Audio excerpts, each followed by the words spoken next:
It's great to be with you. Welcome back to the Arthur Jeffrey Center podcast. Today we're going to be asking, who are the Houthis? And a great person to do that is our very own Dr. Bernie Power, who, as it happens, spent many years living in Yemen and has hung out with the Houthis, or hung out at least in Houthi areas in the past. Maybe Bernie, just to start with, give us a bit of a sense of your background with the Houthis.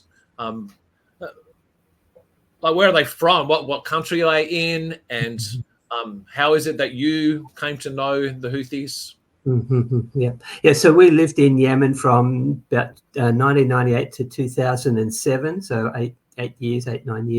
And the Houthis were located up in the northern part of Yemen. We were in Sana'a, which is in the center, in the capital city. But we knew about the Houthis, and I travelled up into the Houthi areas a few times for my work, and hung out with them. They've actually got a very long history. They are a native and indigenous group within Yemen.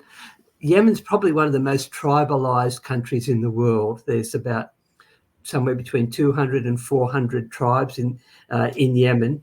And tribes are quite fluid. It's not as though you're a part of a tribe and you stay with that forever. It's tend to be much more based on geography and kind of contracts. So you might grow up in a little village. Yemen's probably also one of the most ruralized countries in the world. About 80% of the people live on the land, so only small numbers in the cities. So they tend to live in villages based around their farming plots, and you have you grow up in the house of your grandfather, and then nearby will be your uncles and aunties and cousins, and you connect with them. But there'd also be other people that would move into the area. Maybe they've come for work or whatever, and they kind of become part of the tribe. So even though they've got no genealogical connection, because of the geography, they connect there. It's also a country where there's been a lot of violence right from the very start, very mountainous, at least up in the northern parts.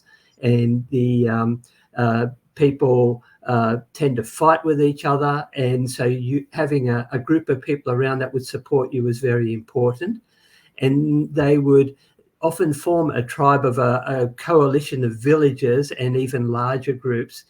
And your tribe would be maybe against another tribe, or maybe you'd be working with them to fight against other tribes. Conflict was just widespread within and still continues to be widespread within the whole community. Right. So the Houthis are a particular tribal group within Yemen. What is distinctive about the Houthis? So where are they? Where they sort of come from? What do they believe? Particularly, I understand they're Shia Muslims. How does that fit within the wider Islamic landscape in Yemen? Yeah, okay. So they'd say they've been there forever. And when Islam came to Yemen, so Yemenis are proud that they are kind of the first country that ever committed to Islam. So back right from Muhammad's time, they say that as a nation, of course, they were never a nation. They were only ever a coalition of tribes that agreed to work together. They became a Shia.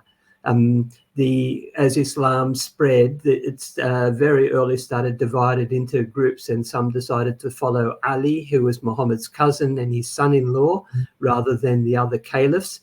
And in about 730 AD, so only 100 years after Muhammad died, one of the leaders, it was Muhammad, the great-grandson of Ali, decided to take up arms against the caliph and to fight against him. Other Shias didn't join him, but they called him the fifth imam. The Shias have they don't have caliphs, they have imams, and it's genealogical, like by descent. And so he was the fifth imam, so they call themselves the Fivers, to be differentiated from the Seveners, who were the Ismailis, who follow the seventh imam, and who are different again from the Twelvers, who follow the 12th imam. So they have this kind of distinction amongst the Shias. They are a Shia group, but they're not the majority, and they're seen as a little bit kind of towards the end, to the wings, to the fringes. They'd be considered to be the most Sunni of the Shia groups, because they've taken on less of the later theology that the Shias developed. So, right. So when you say the most Sunni, you mean they're the most sort of representing the original sort of Mohammedan Islam, if you like, most aligned with the way that Muhammad did his Islam. Exactly, both in their practice and in their belief. So they haven't picked up the extreme Shia beliefs about the Imam, or even about their practices. So they would happily go to Sunni mosques, whereas many Shias wouldn't do that, and vice versa. Right, and where do they fit politically within Yemen? So is Yemen a Shia? Does it identify as a Shia country overwhelmingly? Is the government Shia? Is the president Shia? And even like, how does that relate? So the most well-known Shia is Muslim nation is Iran, and like how does that all fit in their part of the world? Yeah, so it's interesting because these things developed geographically in different ways. Iran actually didn't become a Shia country until about the 1500s. It was a Sunni country until then, whereas the Yemenis would say, well, we were the original Shias because we were following Shiaism right from the time of Ali. The Houthis are a powerful tribe in the north, but they're not a majority group. Only about 25% of the population of Yemen is Shia, and they would be all in the north. Down in the south, they're Sunni, and of course in the far south, they were communists. They were South Yemen was a communist nation for many decades. So that they would fit into that. They are known, and because they tend to form a moderate kind of Shia practice, they're accepted by the Sunnis in ways that other Shia might not be. But do they have any connections with Iran? Yes, they do. In fact, they're geopolitically active. Yeah, that's been an interesting one. So what had happened, they ruled actually Yemen for about 1,000 years, and then they lost that in the 1960s when their imam was deposed, mostly by the influence of foreigners coming in, particularly the Egyptians. They wanted a republican form of government rather than the monarchists that the imam had.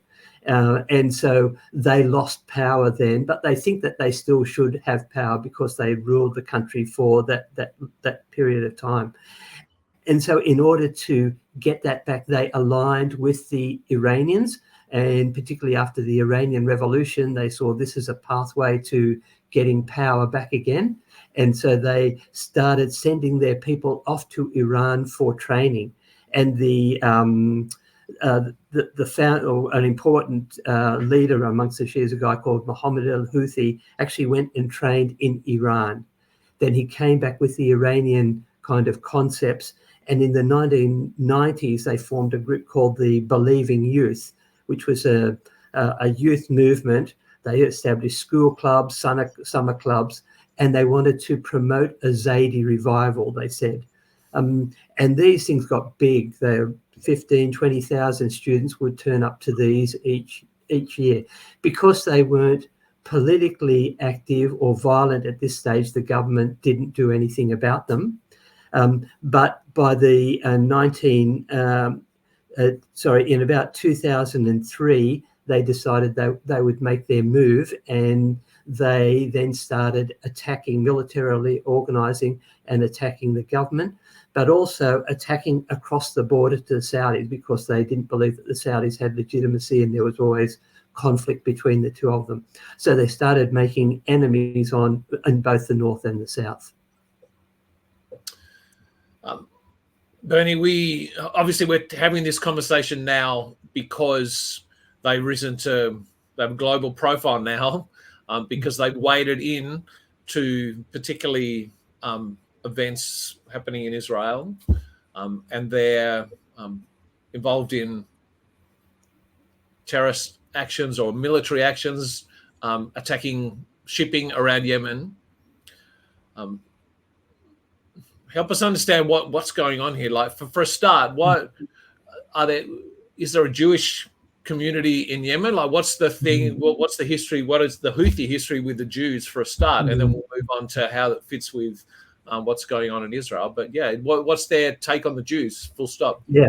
So it's interesting. There have been Jews in Yemen from a very long time. So from the probably from the destruction of the temple in 70 AD, and certainly after the Bar Kokhba revolt in 135 AD, the Jews were forced out of Israel, and many of them moved down into Yemen. And in fact, by just 50 years before Muhammad was born, the Jews ruled Yemen. So they had there was a Himyarite kingdom down in the south, and it was a Jewish king. His name was Dhu Nawas. He became famous or notorious in that he tried to enforce Judaism on the people there. So this was before Islam. They were mostly pagan, but there was a significant Christian population down there. And he earned notoriety by burning alive 20,000 Christians in a big pit or a series of pits because they refused to convert to Judaism. And so that brought the ire of the Byzantines, who sent ships down the Red Sea to carry Christian Ethiopian troops across to eventually defeat the Jewish rule there. So they were very important, significantly, numerically, politically, militarily, by the time Islam came, but they had been overrun, first of all, by the Christians, and then later the Persians moved in. So they lived there all the time, and we were walking around the capital city. I remember walking with a Muslim friend one time. He said, have a look at those windows. They'd have these beautiful stained glass windows, and we could see stars of David actually in the windows there. And he said, we don't point that out to many people, otherwise they'd throw a rock through it. But the Jews were the artisans, the craftsmen who made these beautiful stained glass windows and lots of other things within the culture.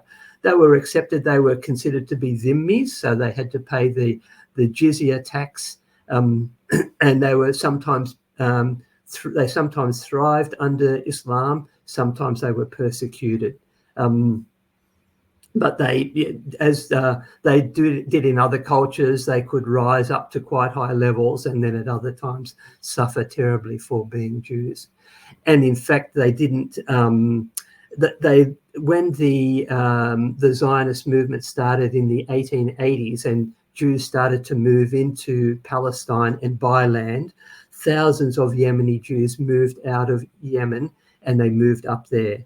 And in 1947, 35,000 Yemeni Jews migrated to the Holy Land to live there.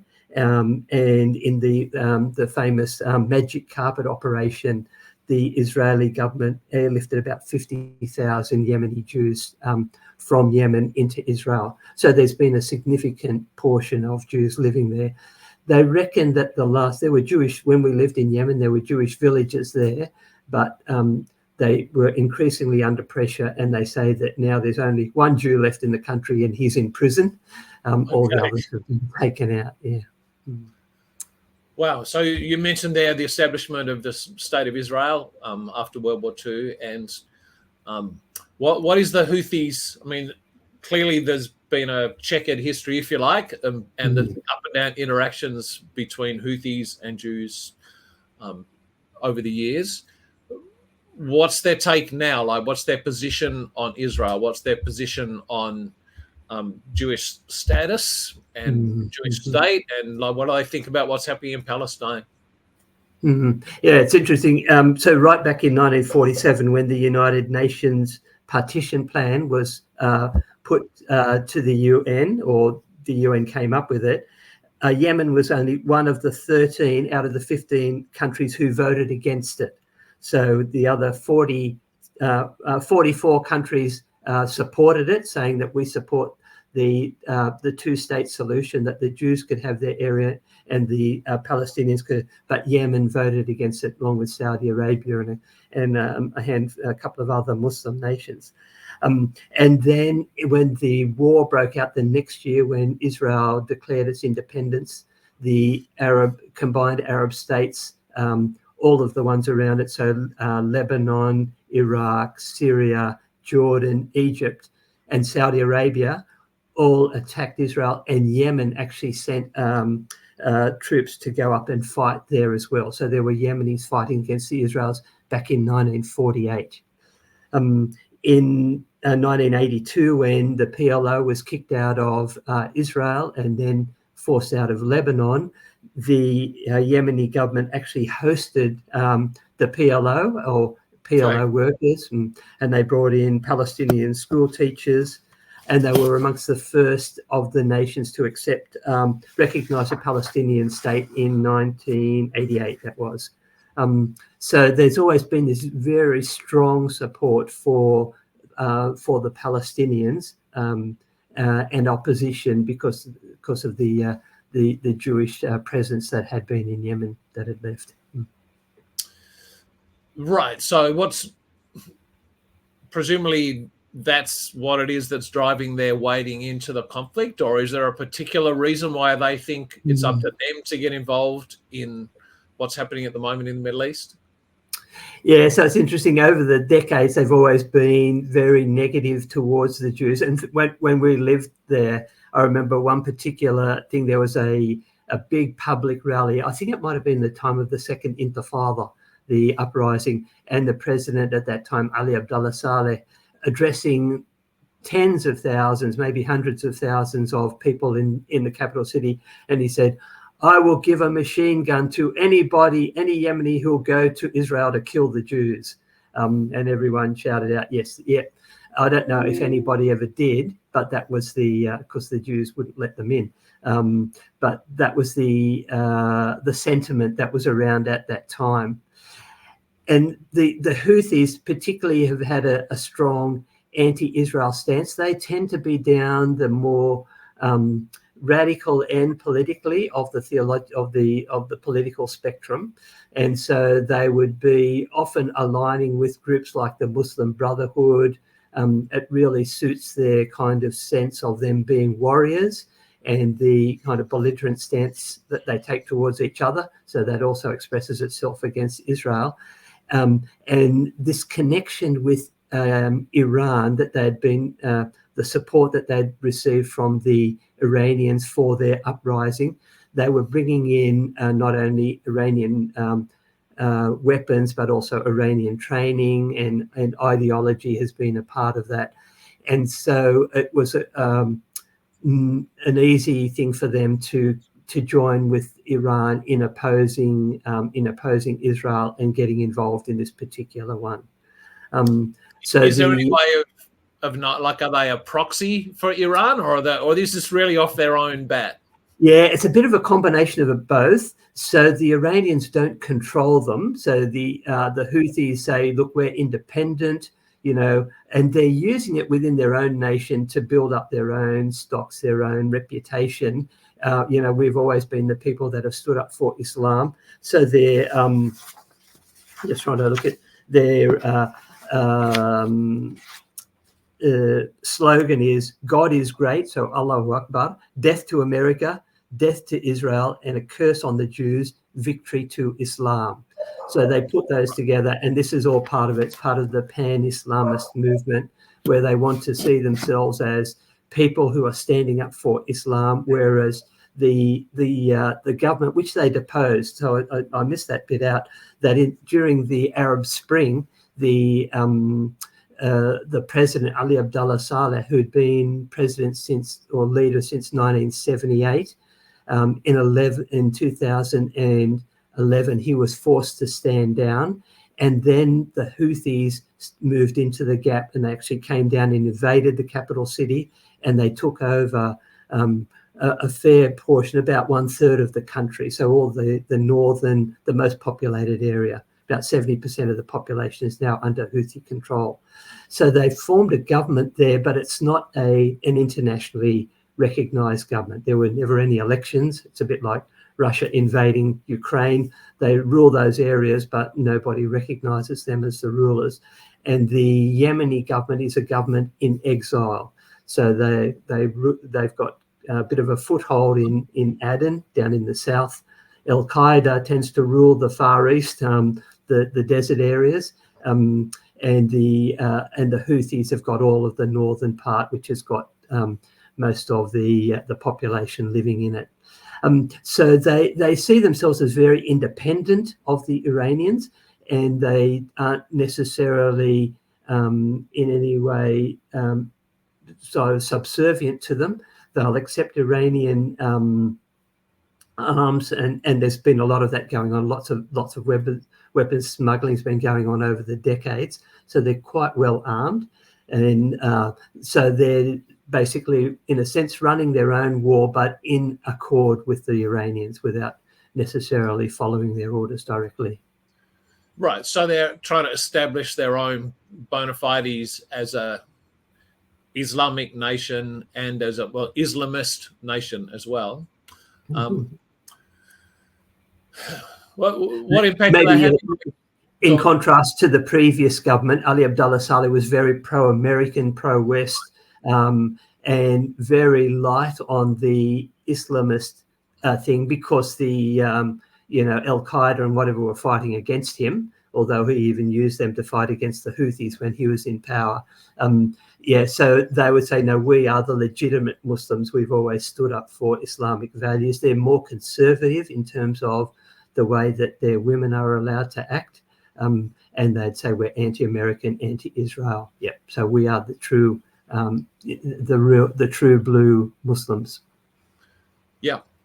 So we're conscious that they're, well, through our news, the thing we hear about them doing is attacking ships. Is that all they're doing? And what impact is that? Like, are they achieving many ends by doing that? How, what's their tactic, if you like, or what's their strategy? What are they trying to pull off? Yeah, so it's interesting. The attacking ships is a relatively recent one. They've actually been fighting against the Saudis in a kind of an open warfare since they came to power in 2014, when they gained control of most of Yemen. And then the Saudis began a bombing campaign, the Saudis and the Emiratis and 8 other countries. So it's a kind of a coalition of the Arab nations around, attacked the Yemenis. 150,000 Yemenis were killed through these bombings, and it was pretty indiscriminate.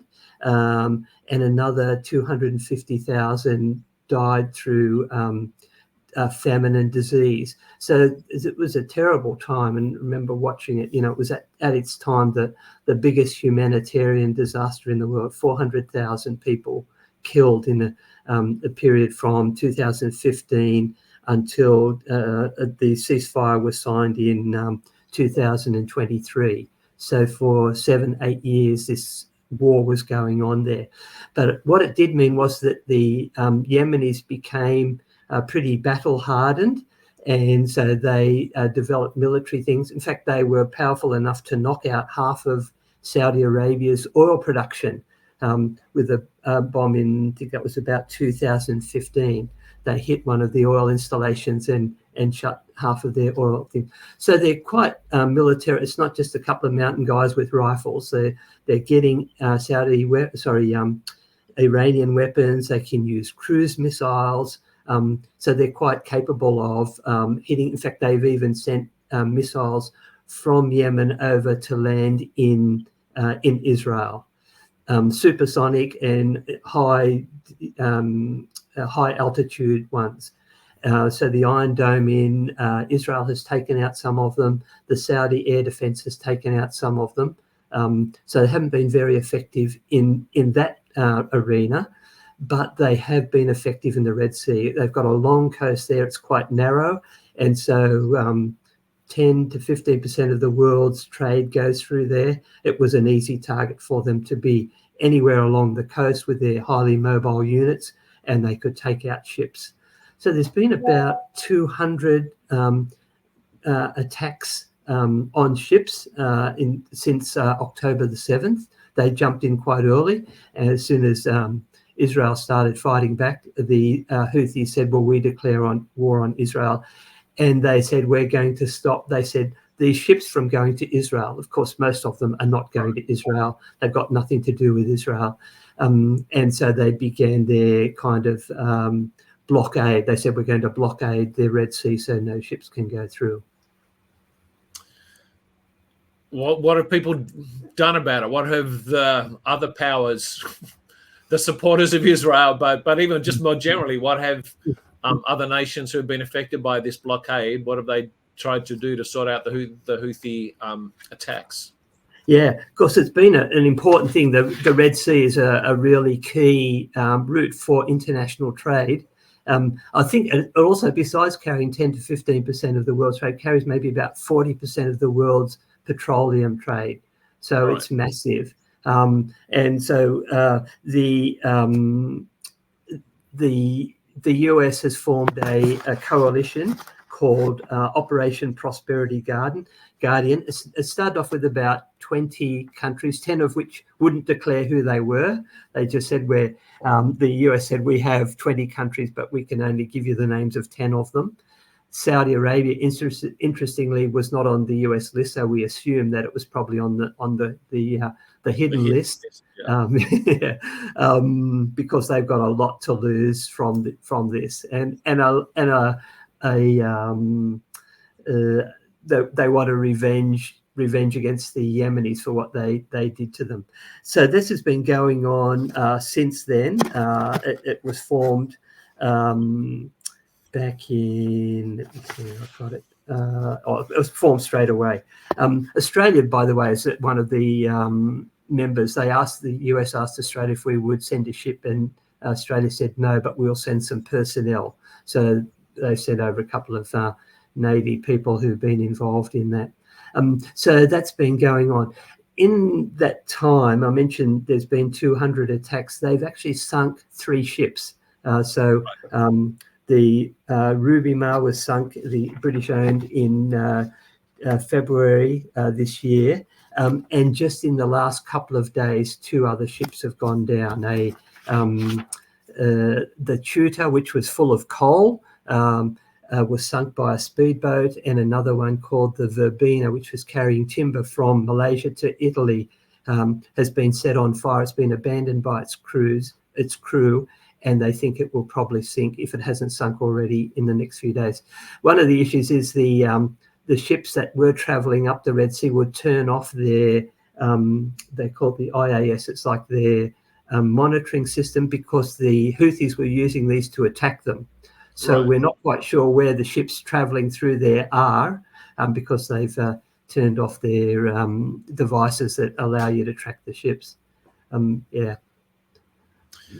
You mentioned Australia sent some personnel. What is Australia's position on the Houthis? I understand we've just declared them a terrorist organisation. Yeah. So Australia has always kind of condemned the Houthis because of this attack. They'd say, look, it's you're attacking commercial vessels that are not related to Israel, not owned by Israel, and sinking ships. And there's been 4 sailors killed, mostly Filipinos, so they're not related to it. So Australia's condemned it, and they have now followed America. In January this year, America declared the Houthis put it on their terrorist list. It had been initially on there. One of the Donald Trump's last acts before leaving the presidency in January 2021 was to declare the Houthis. They call themselves the Ansar Allah, which is the helpers of Allah. That's the name of their kind of political military group, because they want to have international kind of recognition. But Joe Biden, when he came to power, removed them from the terrorist list because it was limiting international humanitarian aid to Yemen.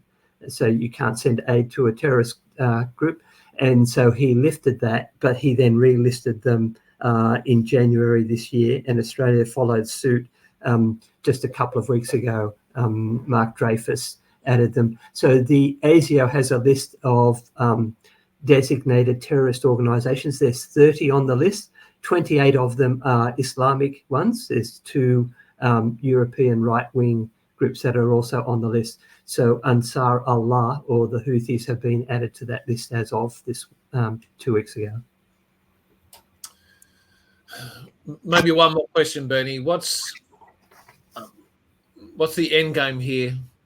Like you already mentioned earlier that Yemen as a state didn't support the establishment of Israel, but the Houthis in particular, well, what are they trying to achieve with respect to what's happening in Israel right now? Clearly, they're anti the Jewish state and presumably pro the Palestinian cause in fighting. But what are they after? What's their end? So it's interesting drawing some parallels between them and Benjamin Netanyahu in Israel. In a sense, it's to their benefit that the war goes on, that they get some victories because their own status within their countries is a little bit, shall we say, tainted. The Houthis, because they're a minority group, they're only 25, or the Shia are 25% of the population. The Houthis are this group in the north seeking to rule the whole country. They do want to establish their credentials, and they're doing that now by saying, we are standing up for Islam, we are standing against America, we're standing against the Zionists. So for them, it's an advantage for the war to go on. It actually takes the people's attention away from the fact there's a lot of, as there always has been, a lot of corruption within Yemen, and the Houthis have added to that. They came in on a thing of, we're against corruption and oppression, but they've actually done exactly the same. So they haven't been popular amongst their own people, but this has done it. This has really pushed their stakes up. So they want to, they're happy for it to continue. It also gives them good bargaining power in that they can say to the international community, we want aid and we're willing to, wind down our attacks if you're going to do that for us. And that's worked with other places in the past. So I think they'll keep fighting for as long as they can.